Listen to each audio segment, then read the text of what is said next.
आइए भक्तों, आज सुनते हैं संतान सप्तमी व्रत कथा। तो एक बार बोलिए प्रेम से शिव जी की जय, माता पार्वती की जय, गौरी पुत्र गणेश भगवान की जय। संतान सप्तमी व्रत भाद्रपद मास के शुक्ल पक्ष की सप्तमी तिथि के दिन किया जाता है। यह व्रत विशेष रूप से संतान प्राप्ति, संतान रक्षा और संतान की उन्नति के लिए किया जाता है। इस व्रत में भगवान शिव एवं माता गौरी की पूजन का विधान है। भाद्रपद के शुक्ल पक्ष की सप्तमी का व्रत अपना विशेष महत्व रखता है।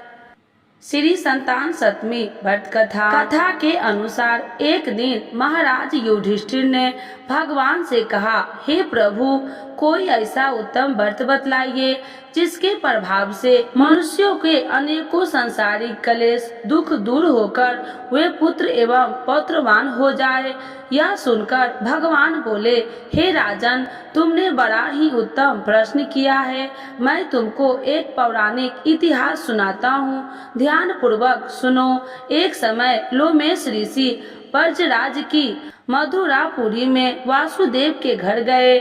ऋषि राज को आया हुआ देखकर दोनों अत्यंत प्रसन्न हुए तथा उनको उत्तम आसन पर बैठाकर उनका अनेक प्रकार से वंदना और सत्कार किया। फिर मुनि के चरणोदक से अपने घर तथा शरीर को पवित्र किया। वह प्रसन्न होकर उनको कथा सुनाने लगे। कथा के कहते लोमेश ने कहा कि हे देवकी, दुष्ट दुर्वाचारी पापी कंस ने तुम्हारे कई पुत्र मार डाले हैं, जिसके कारण तुम्हारा मन अत्यंत दुखी है। इसी प्रकार राजा हनुष की पत्नी चंद्रमुखी भी दुखी रहा करती थी, किंतु उसने संतान सप्तमी का व्रत विधि विधान सहित किया, जिसके प्रताप से उनको संतान का सुख प्राप्त हुआ। यह सुनकर देवकी ने हाथ जोड़कर मुनि से कहा, हे ऋषिराज, कृपा करके आप रानी चंद्रमुखी का संपूर्ण वृत्तांत तथा इस व्रत को विस्तार सहित मुझसे बतलाइए, जिससे मैं भी इस दुख से छुटकारा पा सकूं। लोमेश ऋषि ने कहा, हे देवकी, अयोध्या के राजा हनुष थे। उनकी पत्नी चंद्रमुखी अत्यंत सुंदर थी। उनके नगर में विष्णुगुप्त नाम का एक ब्राह्मण रहता था। उसकी स्त्री का नाम भद्रमुखी था। वह भी अत्यंत रूपवती सुंदरी थी। रानी और ब्राह्मणी में अत्यंत प्रेम था। एक दिन वे दोनों सरयू नदी में स्नान करने के लिए गए। वहां उन्होंने देखा कि अन्य बहुत सी स्त्रियां सरयू नदी में स्नान करके निर्मल वस्त्र पहनकर एक मंडप में शंकर एवं पार्वती की मूर्ति स्थापित करके पूजा कर रही थी। रानी और ब्राह्मणी ने यह देखकर उन स्त्रियों से पूछा कि बहनों, तुम किस देवता का और किस कारण से पूजन व्रत आदि कर रही हो? यह सुनकर स्त्रियों ने कहा कि हम संतान सप्तमी का व्रत कर रहे हैं और हमने शिव पार्वती का पूजन चंदन अक्षत आदि से षोडशोपचार विधि से किया है। यह सब इसी पुण्य व्रत का विधान है। यह सुनकर रानी और ब्राह्मणी ने भी इस व्रत के करने का मन में ही मन संकल्प किया और घर वापस लौट आई। ब्राह्मणी भद्रमुखी तो इस व्रत को नियम पूर्वक करती रही, किंतु रानी चंद्रमुखी राज मद के कारण कभी इस व्रत को करती, कभी न करती, कभी भूल हो जाती। कुछ समय बाद दोनों मर गई। दूसरे जन्म में रानी बंदरिया और ब्राह्मणी ने मुर्गी की योनि पाई, परंतु ब्राह्मणी मुर्गी की योनि में भी कुछ नहीं भूली और भगवान शंकर तथा माता पार्वती जी का ध्यान करती रही। उधर रानी बंदरिया की योनि में भी सब कुछ भूल गई। थोड़े समय के बाद दोनों ने यह देह त्याग दी। तब इनका तीसरा जन्म मनुष्य योनि में हुआ। उस ब्राह्मणी ने एक ब्राह्मणी के यहाँ कन्या के रूप में जन्म लिया। उस ब्राह्मण कन्या का नाम भूषण देवी रखा गया तथा विवाह गोकुल निवासी अग्निशील ब्राह्मण से कर दिया। भूषण देवी इतनी सुंदर थी कि वह आभूषण रहित होते हुए भी अत्यंत सुंदर लगती थी। कामदेव की पत्नी रति भी उसके सम्मुख लजाती थी। भूषण देवी के अत्यंत सुंदर सर्वगुण संपन्न चंद्रमा के समान धर्मवीर कर्मनिष्ठा सुशील स्वभाव वाले 8 पुत्र उत्पन्न हुए। यह सब शिव जी के व्रत का पुनीत फल था। दूसरी ओर शिव विमुख रानी के गर्भ से कोई भी पुत्र नहीं हुआ। वह निसंतान दुखी रहने लगी। रानी और ब्राह्मणी में जो प्रति पहले जन्म में थी वह अब भी बनी रही। रानी जब वृद्धा अवस्था को प्राप्त होने लगी तब उसके गूंगा बहरा तथा बुद्धिहीन अल्प आयु वाला एक पुत्र हुआ। वह 9 वर्ष की आयु में इस क्षण विंगुर संसार को छोड़कर चला गया। तब अब तो रानी पुत्र शोक में अत्यंत दुखी हो व्याकुल रहने लगी। देव योग में भूषण देवी ब्राह्मणी रानी के यहाँ अपने पुत्रों को लेकर पहुंची। रानी का हाल सुनकर उसे भी बहुत दुख हुआ, किंतु इसमें किसी और का क्या वश। कर्म और प्रधान के लिखे कोई स्वयं ब्रह्मा भी नहीं मिटा सकते हैं। रानी कर्मचर्य भी थी, इस कारण उसे दुख भोगना पड़ा। इधर रानी पंडित तानी के इस वैभव और 8 पुत्रों को देखकर उनसे मन में ईर्ष्या करने लगी तथा उसके मन में पाप उत्पन्न हुआ। उस ब्राह्मणी ने रानी का संताप दूर करने के निमित्त अपने 8 पुत्रों रानी के पास छोड़ दिए। रानी ने पाप के वशीभूत होकर उन ब्राह्मणी के पुत्रों की हत्या करने के विचार से लड्डू में विष मिलाकर उनको खिला दिया, परंतु भगवान शंकर की कृपा से एक भी बालक की मृत्यु न हुई। यह देखकर तो रानी अत्यंत ही आश्चर्यचकित हो गई और इस रहस्य का पता लगाने की मन में ठान ली। भगवान की पूजा से नियमित होकर जब भूषण देवी आई तो रानी ने उसे कहा कि मैंने तेरे पुत्रों को मारने के लिए इनको जहर मिलाकर लड्डू खिला दिया, किंतु इनमें से एक भी नहीं मारा। तूने कौन सा दान्य पुण्य व्रत किया है जिसके कारण तेरे पुत्र नहीं मरे और तू नित नए सुख भोग रही हो? तेरा बड़ा सौभाग्य है। इनका भेद तू मुझसे निकष्ट होकर समझा। मैं तेरी बड़ ऋणी रहूंगी। रानी के ऐसे दिन वचन सुनकर भूषण ब्राह्मणी कहने लगी, सुनो, तुमको 3 जन्म का हाल कहती हूँ, सो ध्यान पूर्वक सुनना। पहले जन्म में तुम राजा हनुष की पत्नी थी और तुम्हारा नाम चंद्रमुखी था, मेरा भद्रमुखी था और मैं ब्राह्मणी थी। हम तुम अयोध्या में रहते थे और मेरी तुम्हारी बड़ी प्रीति थी। एक दिन हम तुम दोनों सरयू नदी के स्नान करने गए और दूसरी स्त्री को संतान सप्तमी का उपवास शिव जी का पूजन अर्चना करते देखकर हमने इस उत्तम व्रत को करने की प्रतिज्ञा की थी, किंतु तुम सब भूल गई और झूठ बोलने का दोष तुमको लगा, जिसे तुम आज भी भोग रही हो। मैंने इस व्रत को आचार विचार सहित नियम पूर्वक सदैव किया और आज भी करती हूँ। दूसरे जन्म में तुमने बंदरिया का जन्म लिया तथा मुझे मुर्गी की योनि मिली। भगवान शंकर की कृपा से इस व्रत के प्रभाव तथा भगवान को इस जन्म में भी न भूली और निरंतर उस व्रत का नियम अनुसार करती रही। तुम अपने बंदरिया जन्म में भी भूल गई। मैं तो समझती हूँ कि तुम्हारे ऊपर यह जो भारी संकट है उसका एकमात्र यही कारण है और दूसरा कोई कारण नहीं हो सकता। इसीलिए मैं तो कहती हूँ कि आप सभी संतान सप्तमी के व्रत को विधि सहित करिए, जिससे आपका यह संकट दूर हो जाए। लोमेश ऋषि ने कहा, हे देवकी, भूषण ब्राह्मणी के मुख से अपने पूर्व जन्म की कथा तथा व्रत संकल्प इत्यादि सुनकर रानी को पुरानी बातें याद आ गई और तत्पश्चात करने लगी। तब भूषण ब्राह्मणी के चरणों में पकड़कर क्षमा याचना करने लगी और भगवान शंकर माता पार्वती जी की अपार महिमा के गीत गाने लगी। उस दिन से रानी ने नियम अनुसार संतान सप्तमी का व्रत किया, जिसके प्रभाव से रानी को संतान सुख भी मिला तथा संपूर्ण सुख भोगकर रानी शिवलोक को गई। भगवान शंकर के व्रत का ऐसा प्रभाव है कि पथभ्रष्ट मनुष्य भी अपने पथ पर अग्रसर हो जाते हैं और अनंत ऐश्वर्य भोगकर मोक्ष पाता है। लोमेश ऋषि ने फिर कहा कि देवकी, इसीलिए मैं तुमसे भी कहता हूँ कि तुम भी इस व्रत को करने का संकल्प अपने मन में करो, तो तुमको भी संतान सुख मिलेगा। इतना कथा सुनकर देवकी हाथ जोड़कर लोमेश ऋषि से पूछने लगे कि हे ऋषिराज, मैं इस पुनीत उपवास को अभ्यास करूंगी, किंतु आप इस कल्याणकारी एवं संतान सुख देने वाले उपवास का विधान, नियम आदि विस्तार से समझाइए।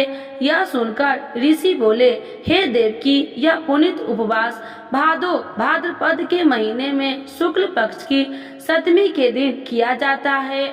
उस दिन ब्रह्म मुहूर्त में उठकर किसी नदी अथवा कुएं के पवित्र जल में स्नान करके निर्मल वस्त्र पहनिए चाहिए। श्री शंकर भगवान तथा जगदम्बा पार्वती जी की मूर्ति की स्थापना करें। इन प्रतिमाओं को सन्मुख सोने चांदी की तारों तथा अथवा रेशम एवं गंडा बनवाने उस गंडे के 7 गांठें लगानी चाहिए।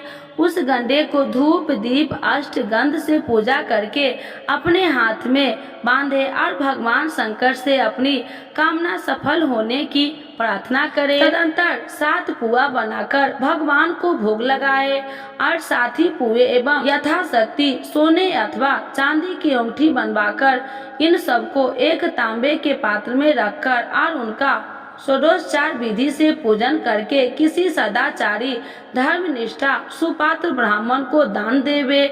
उसके पश्चात 7 पुआ एवं प्रसाद के रूप में ग्रहण करे। इस प्रकार इस व्रत का पालन करना चाहिए। प्रति साल की शुक्ल पक्ष की सप्तमी के दिन हे देवकी, इस व्रत को इस प्रकार नियम पूर्वक करने से समस्त पाप नष्ट हो जाते हैं और भाग्यशाली संतान उत्पन्न होती है तथा अंत में शिवलोक की प्राप्ति होती है। हे देवकी, मैंने तुमको संतान सप्तमी का व्रत संपूर्ण विधान विस्तार सहित वर्णन किया है, उसको अब तुम नियम पूर्वक करो, जिससे तुमको उत्तम संतान पैदा होगी। इतनी कथा कहकर भगवान आनंद कंद श्री कृष्ण के धर्मात्मा युधिष्ठिर से कहा कि लोमेश ऋषि इस प्रकार हमारी माता को शिक्षा देकर चले गए। ऋषि के कथा अनुसार हमारी माता देवकी ने इस व्रत को नियम अनुसार किया, जिसके प्रभाव से हम उत्पन्न हुए। यह व्रत विशेष रूप से स्त्री के लिए कल्याणकारी है, परंतु पुरुषों को भी समान रूप से कल्याणदायक है। संतान सुख देने वाला, पापों को नाश करने वाला यह उत्तम व्रत, जिसे स्वयं भी करे तथा दूसरों को भी करवावे। नियम पूर्वक जो इस व्रत को करता है और भगवान शंकर एवं पार्वती की सच्चे मन से आराधना करता है, निश्चय ही अमर पद प्राप्त करके अंत में शिवलोक को जाता है। तो एक बार बोलिए प्रेम से शिव जी की जय, माता पार्वती की जय, गौरी पुत्र गणेश भगवान की जय। संतान सप्तमी व्रत विधि। संतान सप्तमी व्रत महिलाओं के द्वारा किया अपनी संतान के लिए किया जाता है। इस व्रत को करने वाली माता को प्रातः काल में स्नान और नियम कर नित्य कर्मों क्रियाओं से नियुक्त होकर स्वच्छ वस्त्र धारण करना चाहिए। इसके बाद प्रातः काल में श्री विष्णु और भगवान शिव की पूजा अर्चना करनी चाहिए और सप्तमी व्रत का संकल्प लेना चाहिए। निराहार व्रत कर दोपहर को चौक पूजन, चंदन, अक्षत, धूप, दीप, नैवेद्य, सुपारी तथा नारियल आदि से फिर से शिव पार्वती की पूजा करनी चाहिए। सप्तमी तिथि के व्रत में नैवेद्य के रूप में खीर, पूरी तथा गुड़ के पुए बनाए जाते हैं। संतान की रक्षा की कामना करते हुए भगवान भोलेनाथ को कलावा अर्पित किया जाता है तथा बाद में इसे स्वयं धारण करके इस व्रत की कथा सुननी चाहिए। श्री शिव चालीसा। जय गणेश गिरिजा सुमन मंगल मूल सुजान, कहत अयोध्या दास तुम देहु अभय वरदान। जय गिरिजापति दीन दयाला, सदा करति संतन प्रतिपाला। भाल चंद्रमा सोहत नीके, कानन कुंडल नाग फनी के। अंग गौर शिव गंग बहाए, मुंड माली तन छार लगाए। बस्ती खाली बागंबर सोहे, छवि को देख नाग मन मोहे। नैना मातु की हवे दुलारी, बाम अंग सोहत छवि न्यारी। कर त्रिशूल सोहत छवि भारी, करत सदा शत्रुरन क्षयकारी। नंदी गणेश सोहे तह कैसे, सागर मध्य कमल है जैसे। कार्तिक श्याम और गणराऊ, या छवि को कहीं जात न काऊ। देवन जब ही जाए पुकारे, तभी दुखी प्रभु आप निवारा। किया उपद्रव तारक भारी, देवन सब मिली तुम ही जुआही। तुरत शरणन आप पठाओ, लवनी में से महामारी गिराओ। आप जलंधर असुर संगारा, सुयस तुम्हारा विदित संसारा। त्रिपासुर संग युद्ध मचाई, सब ही कृपा कर लीने बचाई। किया तप ही भागीरथ भारी, पूरब प्रतिज्ञाता सुपुरारी। दिनन मह तुम सबको नो नाही, सेवक स्तुति करत सदाही। वेद माही महिमा तुम गाई, अकथ आनंद भेद नहीं पाई। प्रकृति उदति मंथन में ज्वाला, जरत सुरासुर भय बिहाला। किन्हीं दया तह करी सहाई, नीलकंठ तब नाम कहाई। पूजन रामचंद्र जब किन्हा, जीत के लंक विभीषण दिन्हा। सहस कमल में हो रहे धारी, किन्हीं परीक्षा तब ही पुरारी। एक कमल प्रभु राखहु जोही, कमल नयन पूजन चह सोई। कठिन भक्ति देखी प्रभु शंकर, भय प्रसन्न दिए इच्छित वर। जय जय जय अनंत अविनाशी, करत कृपा सबके घटवासी। दुष्ट सकल नित्य मोहि सतावे, भ्रमत रहो मोहि चैन न आवे। त्राहि त्राहि मैं नाथ पुकारो, यही अवसर मोहि आने उबारो। ले त्रिशूल शत्रु को मारो, संकट ते मोहि आने उबारो। माता पिता भ्राता सब होई, संकट में पूछत नहीं कोई।